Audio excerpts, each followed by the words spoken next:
দোয়া কুনুত পারেন না বলে যারা ভয়েতে বেতের নামাজই পড়েন না, তারা শুনেন তিনটা কাজ আপনার জন্য রয়েছে।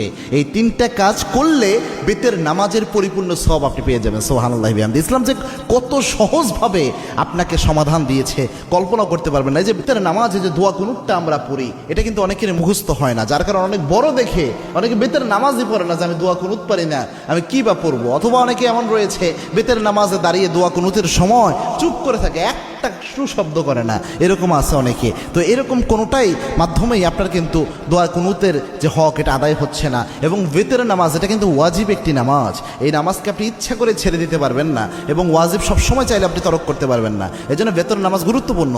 এবং কি আল্লাহর হাবিব সাল্লাল্লাহু আলাইহি ওয়াসাল্লাম বলতেন, ইন্নাল্লাহা বিতরুন ইউহিব্বুল বিতরা, আল্লাহ রাব্বুল আলামিন নিজে বেজরকে আল্লাহ রাব্বুল আলামিন নিজে ভালোবাসেন। সুবহানাল্লাহ। এবং আল্লাহর হাবিব সাল্লাল্লাহু আলাইহি ওয়াসাল্লাম সফর অবস্থায়ও প্রায় সময় চেষ্টা করতেন বেতের নামাজ যেন ছুটে না যায়। আল্লাহু আকবার। এই জন্য বেতের নামাজ মা বোন যারা রয়েছেন, বিশেষ করে আমার যুবক বাবা ভাইয়েরা যারা রয়েছেন এবং আমার বাবাজিরা যারা রয়েছেন, বেতের নামাজে আপনি দোয়া কুনুত পারছেন না, আপনি কি করবেন?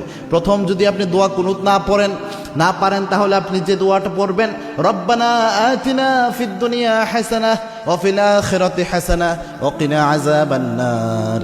এই যে আয়াতের একটা অংশ, একটা দোয়া আল্লাহ রাব্বুল আলামিন দিয়েছেন, এই দোয়াটা আপনি প্রথম পড়ার চেষ্টা করবেন। বেতের যে সময়টা এই দোয়া পড়বেন, রব্বানা আতিনা ফিদ দুনিয়া হাসানাহ ওয়া ফিল আখিরাতি হাসানাহ ওয়া কিনা আযাবান নার। এটা পারলেন না ধরেন আপনি, তখন আপনি কি পড়বেন? আল্লাহুম্মা গফিরলি, আল্লাহুম্মা গফিরলি, আল্লাহুম্মা গফিরলি।